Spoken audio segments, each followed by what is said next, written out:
Las cosas que necesito en la vida ya están aquí. Las cosas que necesito en la vida ya están aquí. I am free, free as a bird now, with my feathered wings. I am free, free as a bird now, with my feathered wings.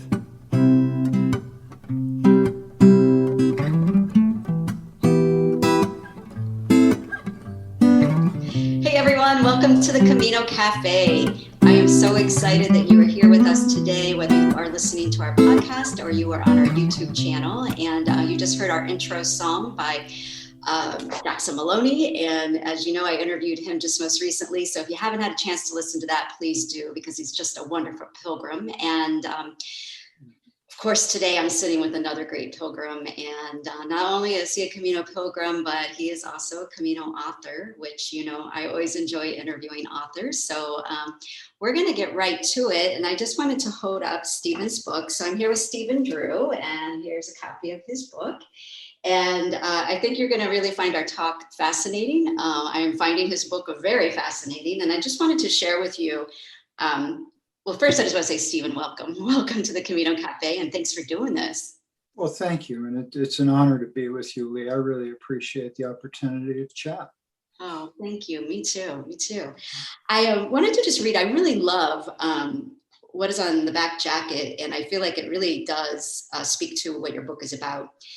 So to start, it says, it felt like an emotional crucifixion.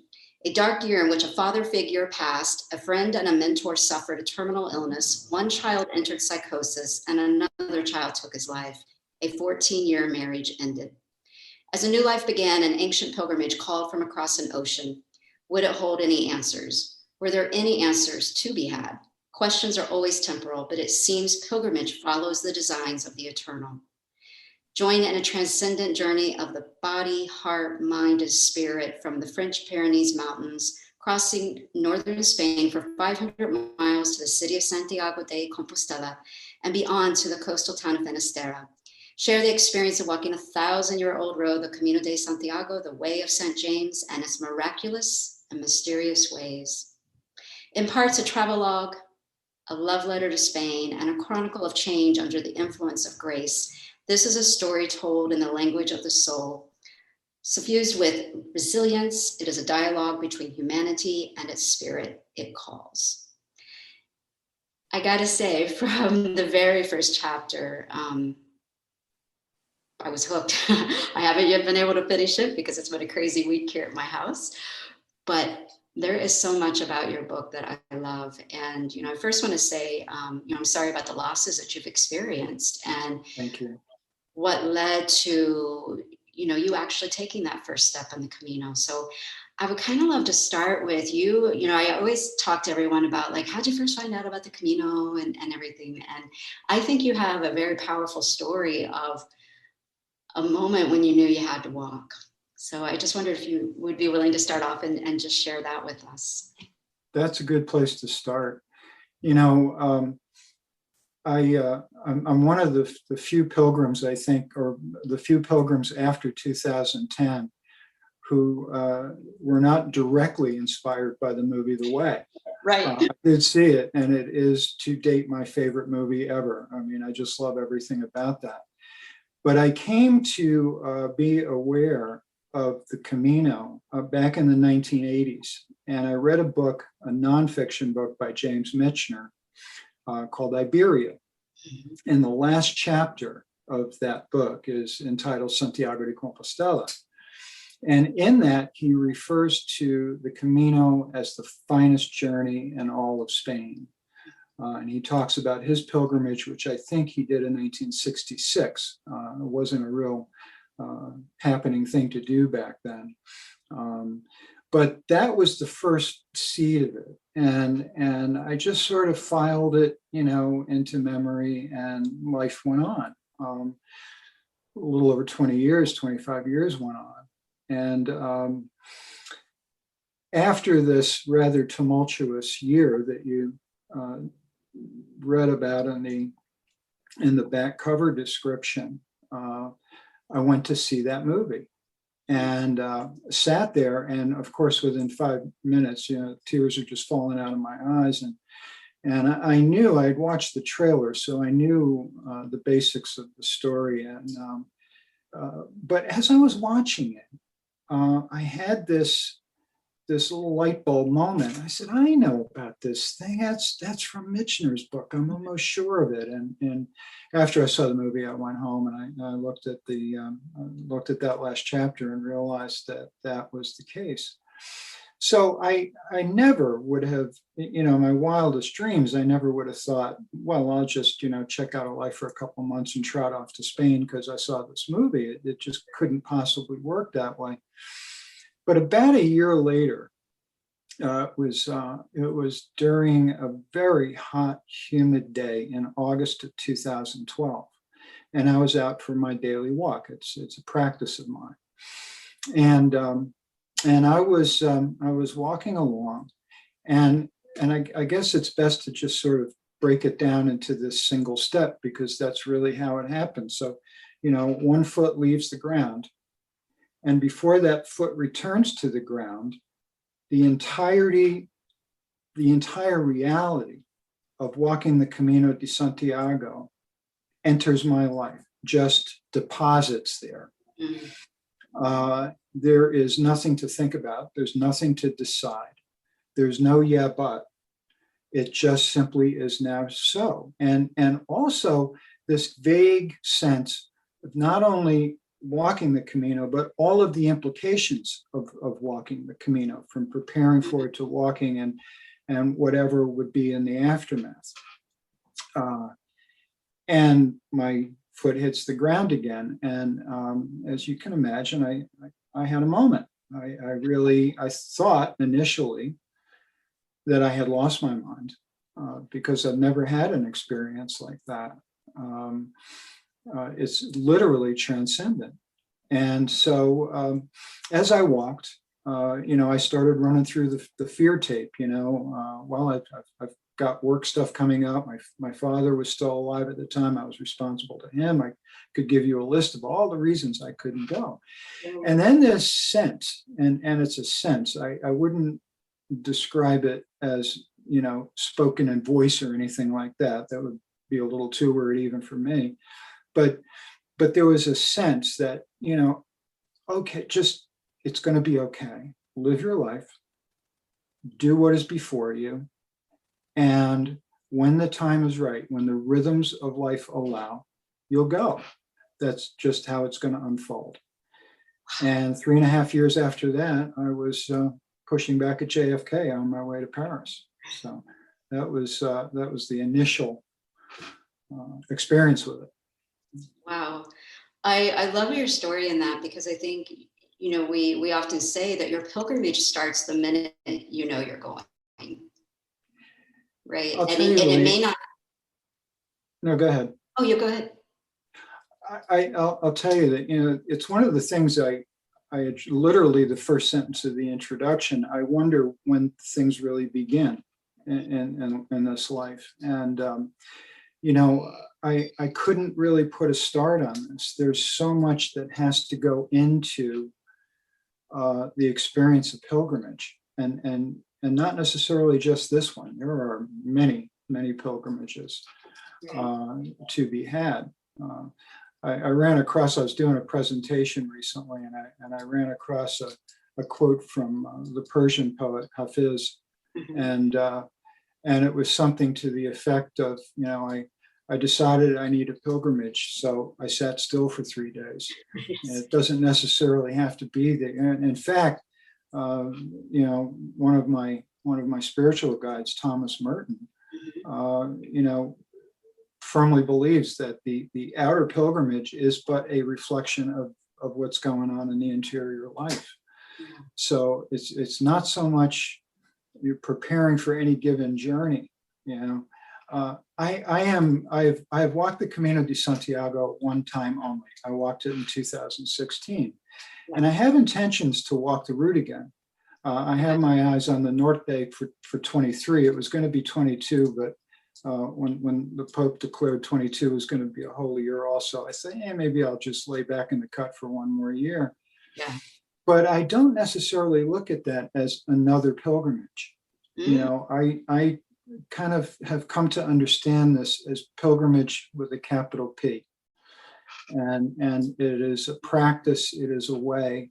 And in that, there may be several trips, but that it really is all one pilgrimage. And as to when it begins, who knows? Well, I do love how you weave through the book, kind of the idea of beginnings and endings, who knows, you know, the circle, it's a circle, but it's not necessarily closed. I don't know, it gave me pause when I read that, you know, and thinking about my own experiences. So I thought that was a really nice thing to have in your book, because I think it will give pilgrims who have gone and pilgrims who are thinking about going just a little something different to kind of think about. So that is really good.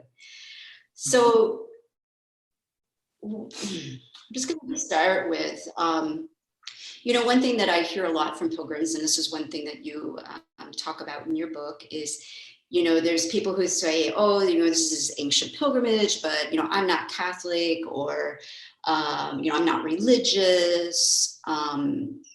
And I think they're kind of like, they just really don't know what to do with that. And I just wondered if you could just give maybe some words of encouragement to someone who maybe is struggling with that. Maybe they were Catholic, or they, you know, aren't Catholic or of any faith.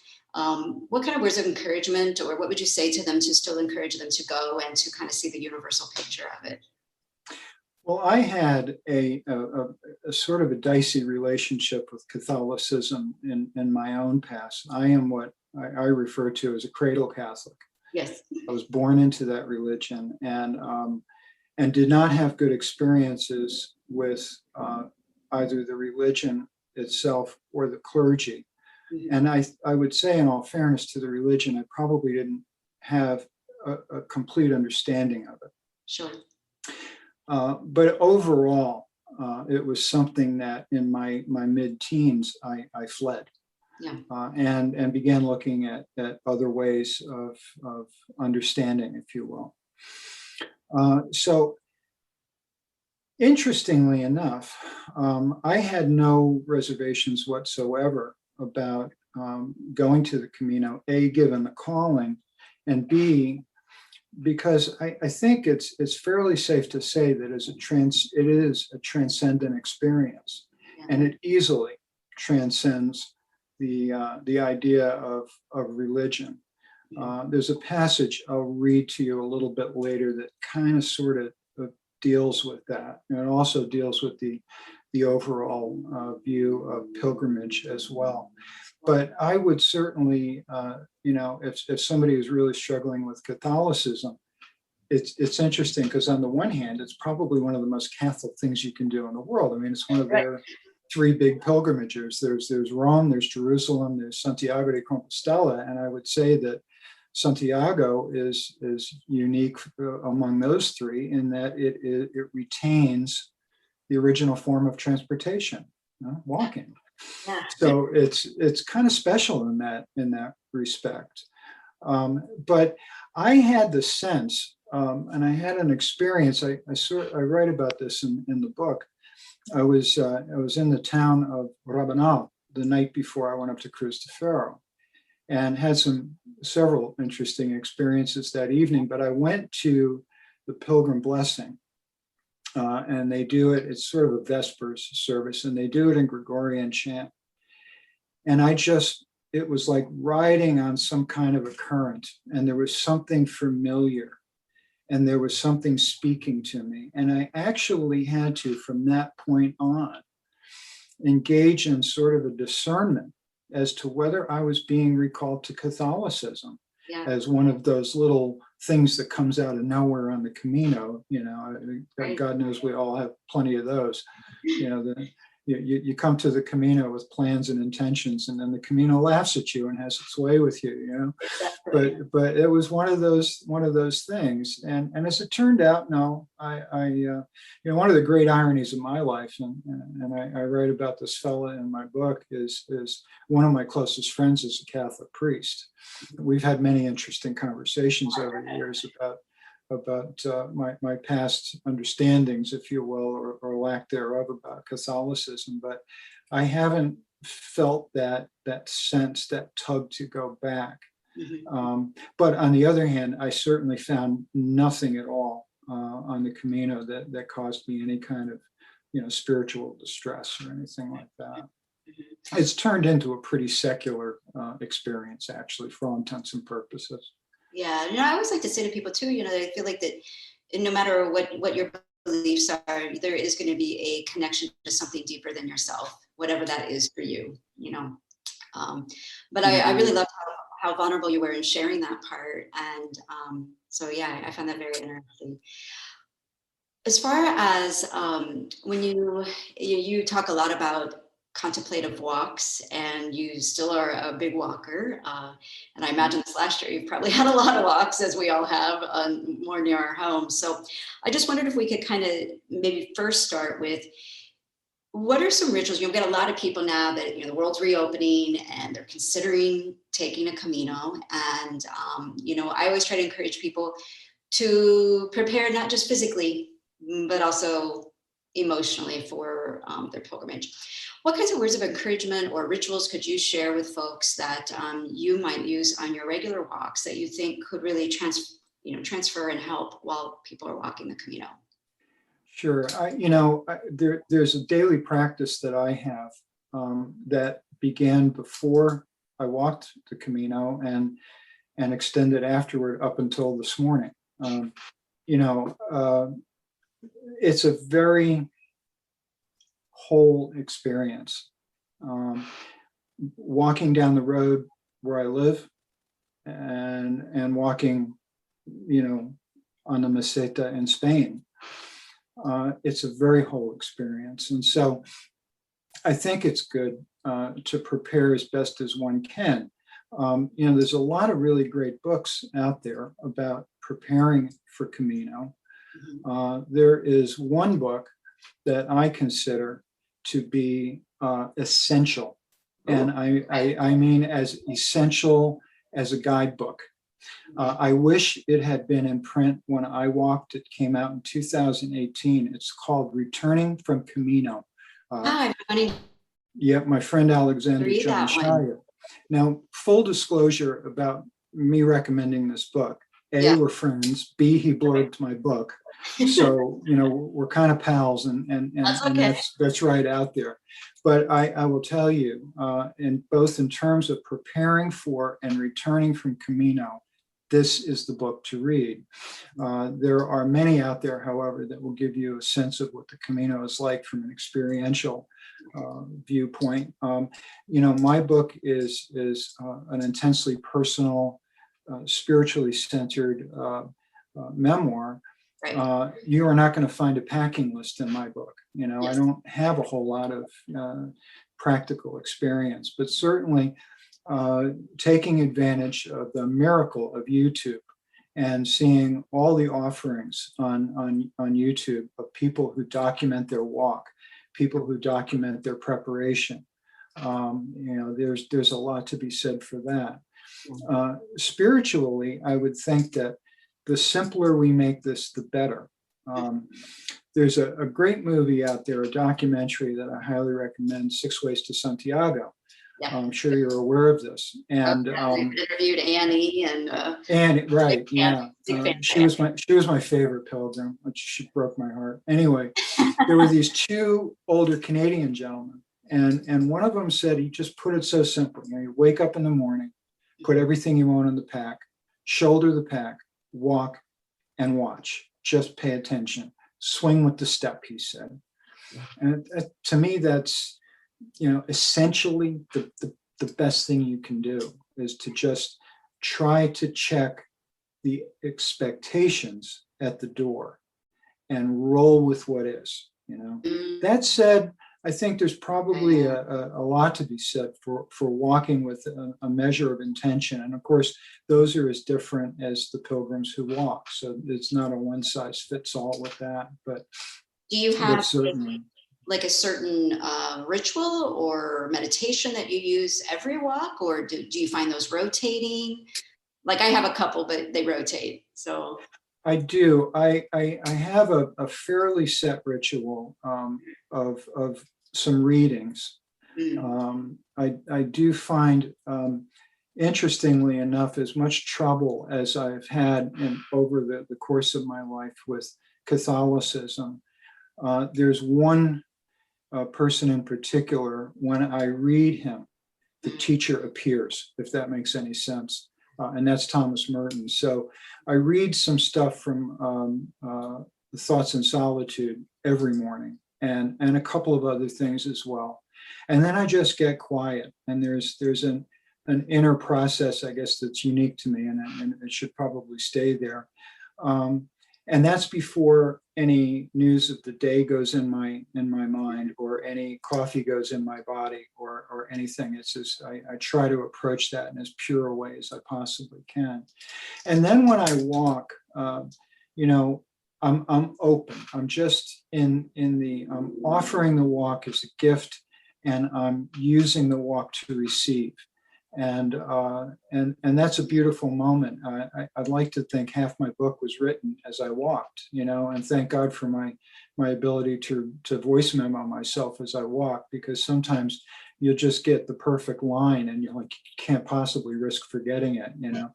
It's just a beautiful experience. And ultimately, it's come to a place where in my work, in my writing work, I know, and I think this daily practice has a lot to do with it. I know I'm always going to get the next sentence. I just know it. Sometimes it requires some patience. But when I know I'm rolling good with my writing work is when I sit back and I read what I've just put to the page or on the screen, as the case may be, and I have the sense, I'm the first guy that gets to read this. That's when I know there's a certain flow going with it. I like to say, a lot of people say very nice things about my writing, and I think it's a matter of where the will of the spirit meets the work of the flesh. Obviously, we have to apply a sense of craft to that, right? If we want to be published and be good. But I've told people, if it's the content you're talking about, the next time you get a really good burger at McDonald's, be sure to thank the clown, because it's about the same. That's good. So, I wonder if you could talk a little bit about, I think many of us walk the Camino because of some form of grief. And you and I were chatting a bit before the interview started. All of us have had collective grief over this last year. Lots of loss has occurred for all of us. And I just wonder if you could just touch upon, and obviously we talk a lot about this in your book, but I just wonder if you could just touch upon, when I was going to go on my Camino, I had envisioned it to be a happy thing, not something that I would be walking and processing my heartache. So I just wonder if you could encourage folks why you think personally it helped you so much, and why do you think, just in general, does it help pilgrims to use this pilgrimage as a way to process grief?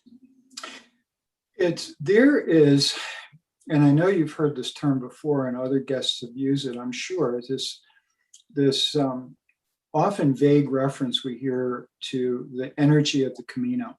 Yeah. And I can't help but think that a place like that, and there is solid evidence that walking has been going on there for a long time, long before the Camino. Right. That has been ground that is well walked. And there has got to be some kind of an energy there. So I think that's an influence. And I really can't be much more specific than that. But I know that my experiences with this gave me the distinct and direct impression that there was an intelligence well beyond my own operating as I walked, and that the personality of that intelligence, I think, is unique to the Camino, because I don't get the same kind of thing walking here, walking at home. And I'm not trying to sound cute when I say this, but I think that the way, or the reason that grief processed with me was because it needed to. It needed to. You read the list. I'm not going to repeat it. There were many things that had occurred within literally a 12-month period of time. That each one of those would have been overwhelming enough to, to do whatever one needed to do. But to have that compression in that period of time, I think, as radical an experience as that was, I needed to have as radical an experience and answer to it. And so I think I was directed there very specifically. And so it's a combination of all those things: the general rhythm of the walk, the carnality of it. I'm sure you've had others on who talk about that three-phase thing, right? The carnal phase, the phase of the mind on the meseta, and then ascending into the spiritual phase at the end. And one could think that is something that happens, well, from Saint-Jean to Burgos, and then from Burgos to Astorga, and it really, that may be the centering experience in those regions. But I would suggest that it happens, it happens in overlapping ways each and every day. And I found, interestingly enough, that this was true literally on day one. On day one, walking the Napoleon route through the pass on the Napoleon route, that I had virtually a complete Camino experience on the very first day. It had it all. It had desperation, it had hopelessness, it had despair, it had worry, it had anxiety, it had the exhilaration of reaching the top of a climb. It involved myself, it involved others. It had the whole thing all on the first day. So it isn't necessarily an A, B, and C kind of thing. But when all those energies come together, I think that miracles happen. And I know I came back. I don't think we heal from grief at all. I think grief is something that we learn to live well with, and to almost, dare I say, befriend, and to actually, and this may sound absolutely certifiable, but to actually have a sense of gratitude for and about it. Now, that doesn't mean I'm happy about the things that happened. Right.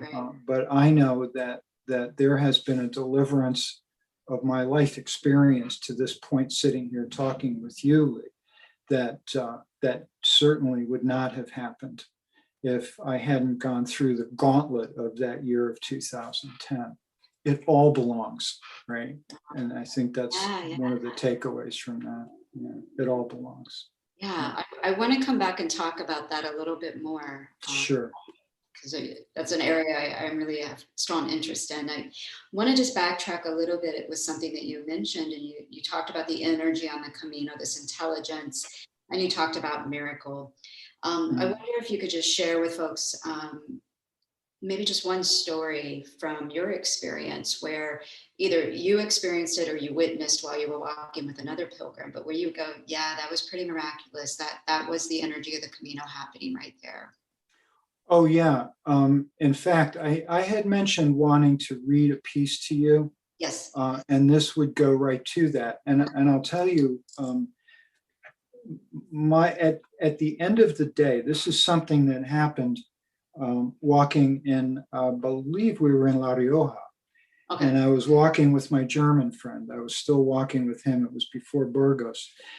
And had this, the amazing thing about this experience beyond the actual nature of it was the fact that it just happened on any other walking day. It happened in a mid-morning on just a normal walking day. There was nothing particularly special about it. It goes back to what that old Canadian fellow was talking about: walk and watch, pay attention to what is unfolding before you. And I think for me that this was the most salient experience of the entire Camino, more than reaching Santiago, more than reaching the Ocean of Finisterre. This was the big thing for me. So much, in fact, so that I actually repeated this paragraph in the final chapter. So I refer to that moment on walking the road. And so I live in Morris, Connecticut. When you hear me talk about walking on a road in Morris, that's what I'm referring to.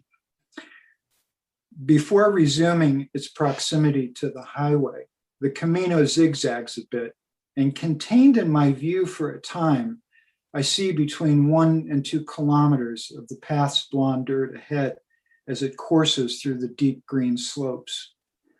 All along its track are pilgrims, perhaps 30 or so, in small clusters or alone, spread out and moving westward. For just a bare moment, for just the briefest fraction of a footstep on a Morris road of a moment, I see it all differently. No longer do I see pilgrims. I see pilgrimage, a movement towards something, a movement away, a movement of grace. I realize in this moment I am not apart from them, or they from me. I am in no way living in opposition to them. I am them.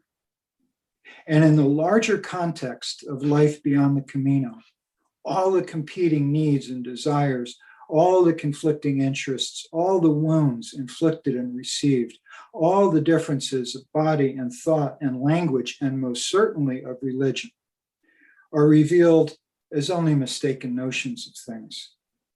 Elegies of separation become expressions of compassionate oneness along this thin, magical road to Santiago.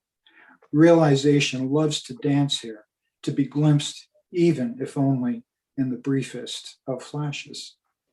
So that sort of like answers that and some of the other things that we've been talking about, you know, where you can have that moment where you see the like just the whole thing, and then in the next steps it's back to the German guy and me talking about, you know, whatever. It was just a beautiful moment. I love that. Like, I mean, what a beautiful moment to have, to feel really completely, you know, like the way I'm interpreting it is this moment of total oneness. Yeah. With the Camino, with every pilgrim that's there. Oh, that's beautiful. So I got to ask you, because I think hearing you read your words is even more beautiful. Did you have writing experience before? Like, how is this like such a gift? Well, I had, this is, you know, one of the many gifts of the Camino, right? Back in the 1980s, when I was doing a lot of reading, I was making my first kind of forays into writing. And I was concerned mostly with fiction back then. Mm-hmm. And I was writing the old-fashioned way. This was before we had, you know, reliable word processors. And so I was writing on legal pads. And I was not living a pristine life. I was drinking heavily at the time. I was living, quite frankly, a debauched life during this period of time. So I like to say that what I was writing at the time was beautifully expressed garbage, because that was the nature of how I was living. And in the years that followed, it sort of fell off, and I became preoccupied with other things. And I always knew it was in there. I always knew that, you know, if I was good with a brush and paint, I'd have gotten a painting, right? If I was good with a hammer and chisel, I would have gotten a sculpture. But I get words. This is how it, capital I, works through me, is that I get words. And then there is this sense of craft that kind of rolls in there. And that's mostly due to what I've read. I have my influences. I think most people that write do. I have never darkened the doors of a writing course or a writing workshop or anything like that. What my process is to sit down at the laptop and center myself spiritually, and to declare myself ready.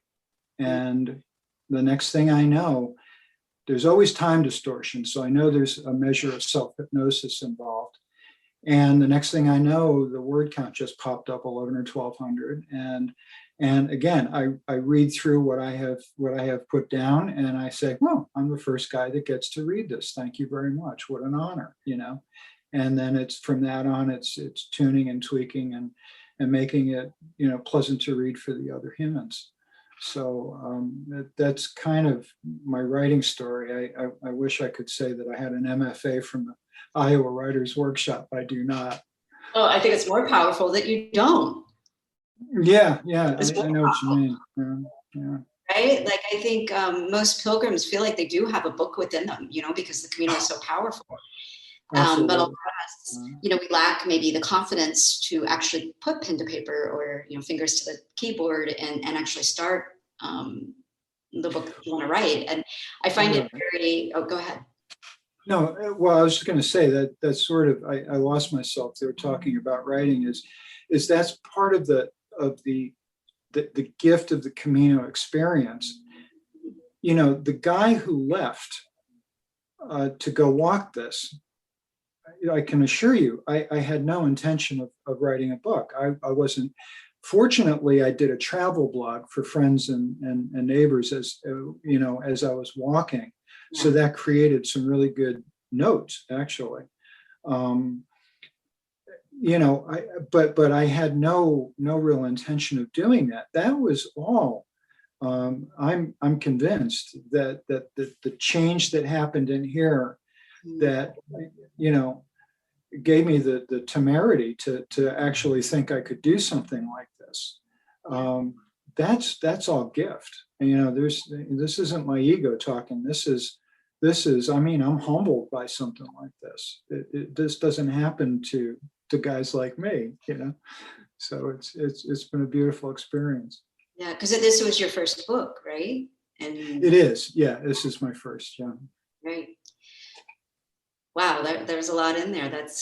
I love the idea of you sitting down at your computer and before beginning, actually going into a meditative process and then just kind of letting the words pour out as they come.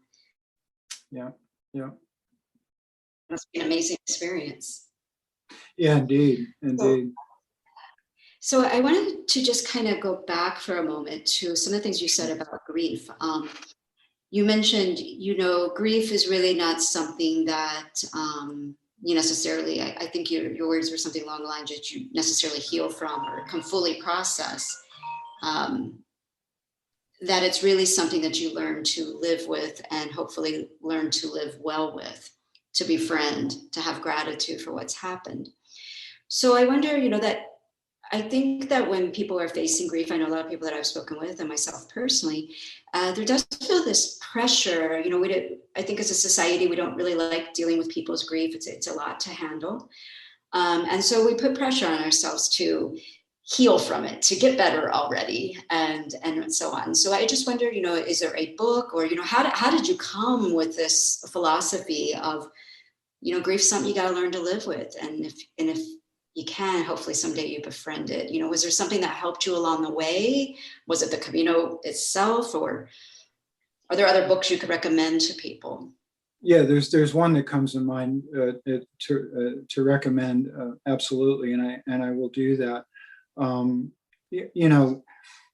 We are a death phobic culture. We don't want to talk about it. We don't want to deal with it. And if you think we're death phobic, you ain't seen nothing until we talk about grief. I have very good friends of mine who I just know I can't engage about this. The fact of the matter is is that after such a heavy dose of grief, and we are all going to deal with it. If we haven't already, buckle up, because it's on the way. If you have ever loved, you will grieve. You know, they are literally one and the same. But we do not want to deal with grief, and we do not want to deal with those grieving. We actually develop a sense of impatience over that. And so the thing to understand that I've come to, and a tremendous amount of this came on the Camino, is this idea of it is my companion, and it is with me forever. This does not mean that I have to find myself emotionally disabled, 8 or 10 hours a day. Right. What it does mean is, if there's anything to accept, which is one of my least favorite words in the grief trade, but if there's anything about grief to accept, it is the fact that it is forever. It ends when we take our last breath. And grief is love. That's the good news, right? Yeah. So to grieve is this new way of loving that which you don't have in this life anymore, right? So it's learning that language, I think. Now, you asked me for a book. I'm going to give you a book. It is called Bearing the Unbearable, and it is by an amazing lady. I'm reading it now, actually. Her name is Joanne Cacciatore. She's a PhD and a psychologist, a researcher, a college instructor, and just a remarkable book. It deals primarily with grieving the loss of a child, which is, I think most people would agree, is probably the big kahuna of grief, right? But her central message is, it's not about feeling better, it's about feeling. Yes. And that's what we have to do, and that's what we have to learn to live with. I submit, though, that change can occur in a life as the result of grief, which is one of the many reasons it's my friend, that are mind blown, that open up entirely new avenues of life to live. It's just remarkable what can come of the experience of grief when we do not run from it. When we learn to embrace it and live with it. There's that old axiom, I don't know where the hell it comes from, what I resist, it persists, and what I embrace will dissolve. Well, I think that really is true of grief. It's not going to dissolve, but certainly that pain, that unbearable pain, ultimately, I think that diminishes to the point where, life does happen. We don't get over this. We don't move on. We move forward. And that would be the take home. I can talk about grief all day. Don't even get me going. But yeah. Yeah. Well, I've just personally become very fascinated about it, because, like you said, this is something we will all face in our life. You can't get out of life without grief. Well, I guess if you never love anyone, right? Nobody gets out. Nobody gets out of that. No, it really doesn't. Impossible. I'm glad you mentioned her. I actually just heard her speak on a summit, and she was fascinating. I started following her actually on Instagram, and I'll put that in the show notes, everyone, because she really has some great advice. And if you are right now currently going through any type of grief, I think that you'll find her words validating and comforting at the same time. And so I'm glad you brought her up. Well, it was a blessing to become aware of her. My dear one, Diane, who I write about in the book. If you read my book, Diane. She lost her son to addiction in July of 2019. It's coming up on 2 years, and she found herself in contact with Joanne, and it's really been just remarkable to watch her, unfoldment through this. whole thing. And to walk with her is just, it's really been a blessing. And again, I don't know that I could have done that without having had the changes that the Camino experience provided. I think it's a little, it's kind of weird. I mean, how many couples do you know that have each lost their firstborn sons, right? It's kind of weird that way, and really kind of beautiful and kind of perfect. Yeah. Definitely something that was meant to be, as they say. Exactly. Well, I think, looking at Joanne's work, and I think it's a lot of what you're talking about, is that, I think so many people that are going through grief, we have that really popular model by Elizabeth Kubler-Ross, which kind of, I think, makes people think, I don't think this was her intention, and reading some other things about her, but I think the work, the way it's been presented, makes people think, oh, there's these stages, and it's kind of this linear thing, and that you're going to eventually just be over it. And I think for anyone that's listening or going through grief, we all know that really isn't how it happens. And I think it's very comforting to see some of the new work that's coming out by Dr. Joanne. I wanted to kind of pivot a little bit, because I've read a lot of memoirs about the Camino, a lot of books about the point of the wing. Yeah. You said, like, I don't have lists of equipment or whatever, but there was something you said, it was on page 59, and you're welcome to, is it 59 or 99? I can barely see in here, it's so dark. 59. It's the third paragraph down, because I wanted to talk about this a little bit, especially for folks that are listening to this and are planning on going. It starts with, before I came here, it almost always had to be pain. I just wonder if you'd read that paragraph, and then I have a question to ask you about. Absolutely. Thank you. I'm happy to. Before I came here, it almost always had to be pain. Pain in the form of addiction, loss, sadness, worry, rage, or 100 other means of self-crucifixion that had to be experienced before there could be a resurrection, an awakening, a rising up from the wreckage of consequence that would eventually allow for light and peace. Now, in the absence of all the clutter and the quieting of the ego, it seems I'm being shown another way to this. I'm being shown another prayer, and it is a prayer one is most apt to learn in life's later years. It is spoken in a voice now heard more easily on the fragrant breezes of the Camino, rolling across endless fields from distant mountains.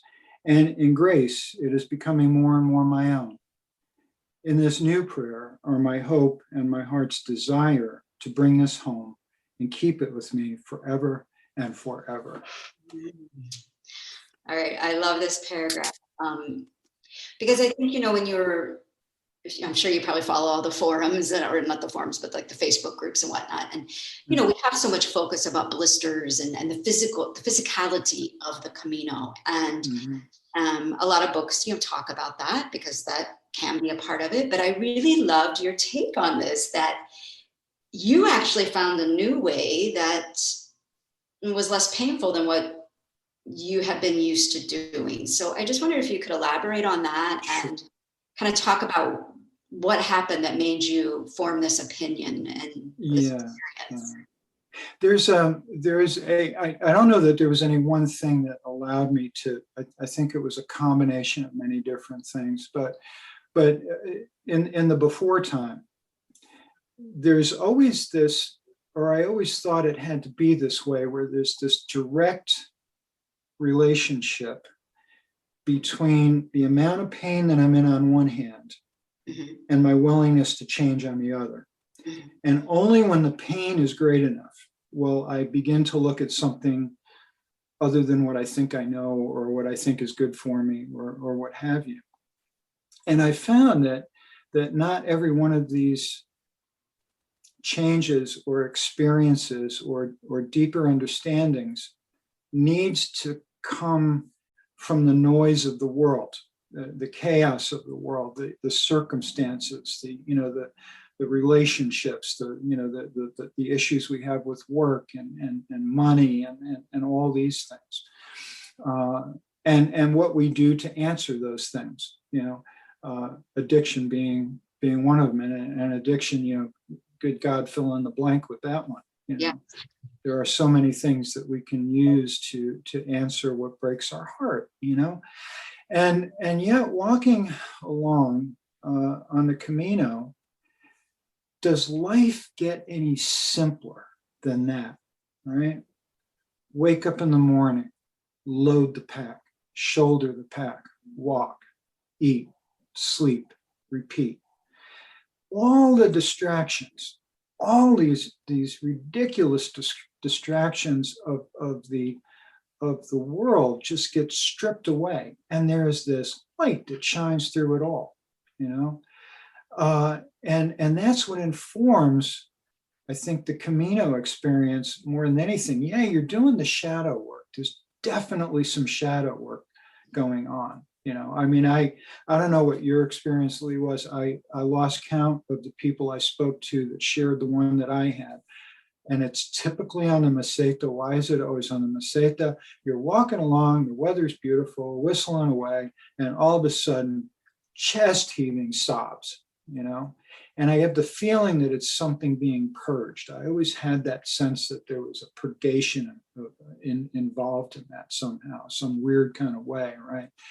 But the point is that it doesn't always have to be these painful things. It can be something wonderful, something eternal, something loving, that just, a transcendent experience, like walking the Camino de Santiago, or walking the Via Francigena, if that's your flavor, or any of the hundreds of other pilgrimages that there are in the world. Having these transcendent experiences, that stuff can fill in that way as well. It doesn't always have to be through pain. Wow, I think that's really interesting. It's an interesting take on this, because I think so many times we're so hard on ourselves. We can find compassion for others, but not find compassion for ourselves. And so we tend to punish ourselves, which could lead to like addiction and different things. Versus looking at the Camino, really, you said something earlier when we were talking about your genuine walks, which I think kind of touch on this. You said that you're just open, that you walk as if this is a gift, as if you're walking to receive. So I kind of think that touches that, and what you're saying, that we could actually, instead of punishing ourselves and carrying heavier packs than we need, or walking in a certain fashion through pain, that this pilgrimage does not have to involve pain in order for healing or transformation to occur. Is that what I'm hearing from you? That you could just be kind to yourself, and transcendence can happen there? Oh yeah, if the Camino, if the Camino gave me nothing else, and it gave me many things, but if it gave me nothing else in terms of my relationship to my human self, it was self-compassion, and I really think that's an essential, going forward, especially when you've been through a tough time. I like to, I don't know where this came from either. It wasn't original, but there's that whole story. Nobody gets out of middle age without a limp. We all hurt. We all hurt, and I don't think beating ourselves up, that's an old paradigm, and I would suggest that there may be certain religious approaches from our childhood that come into play there, the play of guilt and shame and remorse and regret. None of these things are helpful. None of these things are helpful. It is not about reviewing the dirty, nasty little things I've done in my life. It's about understanding their nature. That's where the good stuff is, and that's stuff I can look at and be reasonably free of guilt, So. that is, right? To finally be released from some guilt and shame. What a wonderful gift. Indeed. Just one thing you at least during the Camino, right? That would be worth it. Wow. Yeah. Okay. Well, I turn off the sound on my phone, so we all know that we are needing to come to a close because how fast this has gone. Oh my goodness. Everyone, I encourage you to pick up Stephen's book. I will have the links in our show notes so that you can get your own copy. As you can see, Stephen really has had a tremendous experience in his pilgrimage, and I think that we can all learn a lot from what he's learned in his life, and that's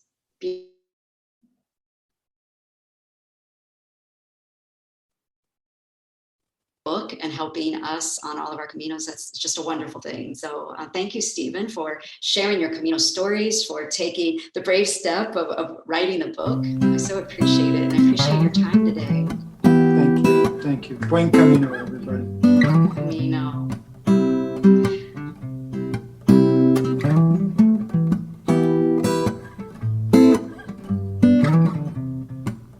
Las cosas que necesito en la vida ya están aquí.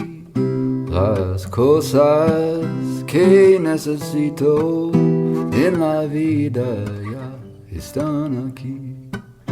I am free, free as a bird now, with my feathered wings. I am free, free as a bird now, with my feathers